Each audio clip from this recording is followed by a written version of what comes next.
آج کے اس ایشو پر بات کرنے کے لیے امیر جماعت اسلامی پاکستان سینیٹر سراج الحق صاحب نے ہمیں جوائن کیا ہے اور سینئر صحافی رانا عظیم صاحب ہمارے ساتھ موجود ہیں۔ سراج الحق صاحب بہت شکریہ آپ کے وقت کا۔ سراج صاحب آپ یہ کہتے ہیں کہ یہ حکومت نالائقوں کی ہے، نا تجربہ کار یہ لوگ ہیں اور اپوزیشن کی جو دوسری جماعتیں ہیں ان کا بھی یہی ماننا ہے، تو کیا اے پی سی کے پلیٹ فارم پہ جماعت اسلامی بھرپور حصہ لے گی، کسی تحریک کا حصہ بنے گی؟ بسم اللہ الرحمن الرحیم۔ اصل میں اس حکومت میں جو شریک لوگ ہیں، جو وزراء ہے، وفاقی وزراء، وہ خود یہ اعتراف کر رہے ہیں، وہ سلطانی گواہی دے رہی ہے کہ ہم ڈیلیور نہیں کر رہے ہیں، ہم کچھ بھی نہیں کر سکتے۔ اور عام پاکستانی بھی یہی کہتے ہیں کہ ہمارے 22 مہینے اس حکومت نے ضائع کیے۔ جن لوگوں نے سپورٹ دیا تھا وہ بھی پریشان، جن لوگوں نے ووٹ دیا تھا وہ بھی پریشان، جن لوگوں نے قربانیاں دی اور نوٹ بھی دیا تھا وہ بھی پریشان، اس لیے کہ 22 مہینوں میں جو وعدے اور اعلانات کیے تھے، جو سبز باغ دکھائے تھے، وہ دن کے روشنی کے بارے میں بات کر رہے تھے، لیکن ایک مکمل اندھیرا ہے، چاروں طرف مایوسی ہے، خود ان کے اپنے لوگ مایوس ہے۔ تو اس لیے ہم کہتے ہیں کہ ہمارے 72 سالہ تاریخ میں کوئی حکومت اتنی جلدی ناکام ثابت نہیں ہوئی ہے جتنی یہ حکومت اپنی ناکامی پر مہر لگا رہی ہے اور تصدیق کر رہی ہے۔ اس کی شاید بنیادی وجہ یہی ہے کہ یہ ایک کوئی تنظیم نہیں ہے یا ایک نظریے پر جمع نہیں ہے، بس مفادات کی بنیاد پر مختلف پارٹیوں سے کچھ لوگ آئے ہیں، جمع ہو گئے ہیں، اور یہی وجہ ہے کہ ہر ایک کا اپنا اپنا قبلہ اور اپنا اپنا سمت ہے۔ سراج الحق صاحب، بالکل آپ کا یہ جو کہنا ہے، آپ کی چونکہ آپ کی پارٹی ہے، آپ بالکل کہہ سکتے ہیں موجودہ حالات جو ہیں وہ کسی اور طرف جا رہے ہیں۔ پیپلز پارٹی ایک مارچ کا اعلان کر رہی ہے جس میں ان کا کہنا ہے کہ تمام اپوزیشن جماعتیں اسلام آباد کی طرف مارچ کریں گی۔ کیا جماعت اسلامی اس مارچ کا حصہ بنے گی؟ دیکھیے، اب تک ہمارے ساتھ اس پر کوئی مشاورت نہیں ہوئی ہے، اور اصولی طور پر یہ چیز غلط ہے کہ آپ پہلے خود اعلان کریں اور بعد میں دوسروں سے رابطہ کریں۔ تو سیاسی جماعت چھوٹی ہو یا بڑی، کوئی بھی ایک دوسرے کا کرایہ دار نہیں ہوتا ہے۔ ہر پارٹی کی اپنا ایک نظریہ ہے، ایک پروگرام ہے، ایک ویژن ہے۔ تو اگر پیپل پارٹی نے لانگ مارچ کا اعلان کیا ہے تو انہی کا لانگ مارچ ہوگا، اس لیے کہ جب تک آپ سب کو اعتماد میں نہ لے اور مشترکہ طور پر کوئی پروگرام نہ ہو، اور اس سے بھی پہلی یہ بات ہے کہ ان کے مقاصد کیا ہے، ان کے مطالبات کیا ہے۔ فرض کرے اگر سیاسی جماعتوں کا مطالبہ یہی ہے کہ فوری الیکشن ہو، تو سوال یہ ہے کہ اگر الیکشن ہو تو یہ کیا شورٹی ہے کہ کیا وہ الیکشن شفاف ہوگا، یا جو ماضی کے الیکشن پر جو الزامات تھے یا جو شکوک اور شبہات تھے، یہ الیکشن ان شکوک اور شبہات سے پاک ہوگا؟ کیا الیکشن کے بعد دوبارہ سیاسی جماعتیں جو نہیں جیت سکے یا جن کو محروم کیا جائے وہ دوبارہ دانلی کے خلاف تحریک چلانے پر مجبور ہوں گے؟ تو میں سمجھتا ہوں کہ اس وقت تو سب سے بڑا ایشو یہ ہے، چیلنج یہی ہے کہ ہم اپنے الیکشن پروسیس کو کیسے شفاف بنا لیں۔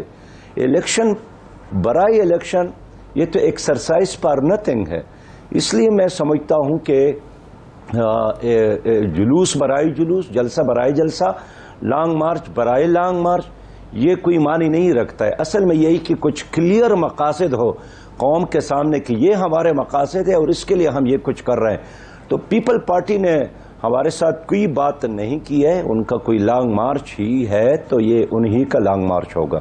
سراج الحق صاحب، آپ علیحدہ ہو کر اگر احتجاج کریں تو اپوزیشن برا منا جاتی ہے، اور اگر اپوزیشن کے ساتھ مل کر احتجاج کریں تو جماعتی جو ارکان ہیں یا کارکنان ہیں ان کو اعتراض ہوتا ہے۔ مستقبل میں کیا جماعت اسلامی انفرادی طور پر ہی اپنی کوئی تحریک یا حکومت کے خلاف ایجنڈا چلائے گی، یا پھر اپوزیشن جماعتوں کے ساتھ اے پی سی میں بیٹھ کے لاہ عمل تشکیل دے گی اگر اے پی سی والے آپ سے رابطہ کر لیتے ہیں؟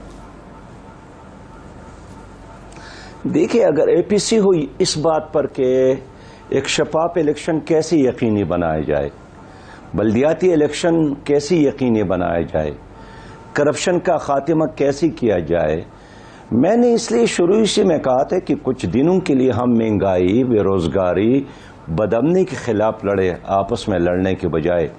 لیکن ظاہر ہے حکومتوں کے اپنے مقاصد ہوتے ہیں، پارٹیوں کے اپنے مقاصد ہوتے ہیں. میرا جو کارکن ہے وہ ایک کلیئر ویژن کے ساتھ ہمارے ساتھ ہے، اور وہ کلیئر مقصد اس ملک میں ایک فلاحی اسلامی ریاست کا قیام ہے. آپ اس کو اسلامی نظام کہہ سکتے ہیں، آپ اس کو نظام مصطفیٰ کہہ سکتے ہیں. تو ہمارا کارکن ہر اس کام کے لیے، ہر اس مقصد کے لیے قربانی دینے کے لیے آمادہ ہوتا ہے جس کا منزل اس ملک میں اسلامی نظام ہوتا ہے. اب جس کا مقصد اسلامی نظام نہیں ہوتا ہے نا جی، تو بعض لوگوں کے انا کی تسکین کے لیے وہ ان کا اپنا ایک پروگرام ہو سکتا ہے. ہم تو ایک کلیئر ایجنڈے کے ساتھ میدان میں خود موجود ہے. جب یہ تمام سیاسی جماعتیں خاموش تھیں تو بھی ہم جلسے کر رہے تھے، ہم ریلیاں نکال رہے تھے، ہم ملین مارچز کر رہے تھے عوام کے مفاد کے لیے، مظلوم لوگوں کے مفاد کے لیے. لیکن میں کہنا چاہتا ہوں کہ پیپل پارٹی کو تو اب بھی اللہ تعالیٰ نے یہ موقع دیا ہے کہ اگر ان کے ساتھ کوئی پروگرام ہے تو سندھ میں اس پر عمل کرے، اس لیے کہ ایک بہت اہم صوبے میں ان کی حکومت ہے. معاشی لحاظ سے صبح سے ایک مضبوط صبح ہے. سراج صاحب بالکل آپ نے بڑے اچھا کہا کہ سندھ کی جگہ موجود ہے. سراج الحق صاحب سندھ میں آپ نے پروٹیسٹ بھی کیا، سندھ کے مظاہرے کی لوگوں کے لیے. کراچی میں آپ کے پروٹیسٹ بھی بڑے اچھے. مجھے بتائیں کہ اگر اپوزیشن کی دو جماعتیں ہیں، دونوں کے حوالے سے آپ نے ہمیشہ کہا ہے کہ جہاں پہ کرپشن ہوئی ہے اس کے خلاف ایکشن ہونا چاہیے. تو مسلم لیگ نون کے لیڈران کے خلاف بھی کرپشن کے الزامات ہیں، پیپلز پارٹی کے بھی. تو کیا جن لوگوں کے خلاف کرپشن کے الزامات ہیں ان کے ساتھ ای بی سی میں بیٹھنا یا حکومت کے خلاف تحریک چلانا جماعت اسلامی اس پہ سٹینڈ لے گی، یا جماعت اسلامی بالکل علیحدہ ہو جائے گی ان لوگوں کے خلاف بھی؟ دیکھیں، میں تو جو موجودہ حکومت ہے اس کو بھی سابقہ حکومتوں کا ایک تسلسل سمجھتا ہوں. ان کے پالیسیوں میں کوئی فرق نہیں ہے.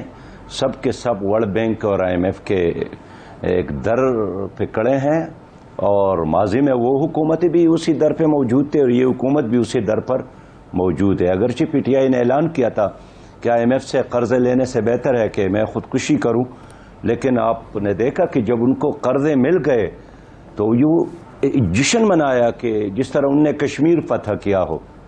ان کے تعلیمی پالیسی، تانا اور تحصیل کی پالیسی. تو اگر میں آسان الفاظ میں کہوں کہ جاگیرداروں اور سرمایہ داروں کے مختلف جتے ہیں جنہوں نے پارٹیاں بنائی ہیں، اس میں ان کے اپنے مقاصد ہیں. جماعت اسلامی جب بھی احتجاج کرے گی اور اس میں قربانیاں دیں گے تو اس کا ایک کلیئر اور واضح اور ایک ہی مقصد کہ پاکستان کو ہم کس طرح ایک اسلامی فلاحی ریاست بنا دے.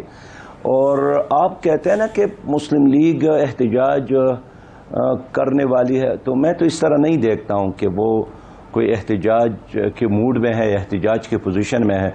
اور پیپل پارٹی کے بارے میں بھی میرا ابھی یہ خیال نہیں ہے کہ وہ اس موڈ میں ہے. ٹھیک ہے، اعلانات اور یہ جو اپنی جگہ پر پریس کانفرنسز اپنی جگہ پر، لیکن گزشتہ 22 مہینوں میں نے دیکھا پیپل پارٹی بھی یہی چاہتی ہے کہ سندھ میں ان کی حکومت بس محفوظ رہے اور کسی طریقے سے وہ اپنا ٹینیور پورا کرے. سراج الحق صاحب، بہت سے جماعت کے جو پرانے ساتھی ہیں یا پھر جو موجودہ ارکان ہیں وہ ایک گلہ کرتے ہیں جو دوسرے لوگوں سے سن سن کر ان کی زبان پر آ جاتا ہے کہ جماعت ایک پارٹی سے اتحاد کرتی ہے، کچھ عرصے بعد وہ اتحاد ختم ہو جاتا ہے، وہ سیٹ ایڈجسٹمنٹ کی مد میں ہو یا کسی اور مد میں، پھر وہ دوسری پارٹی سے اتحاد کر لیتی ہے جسے ماضی میں برا بھلا کہا جاتا تھا.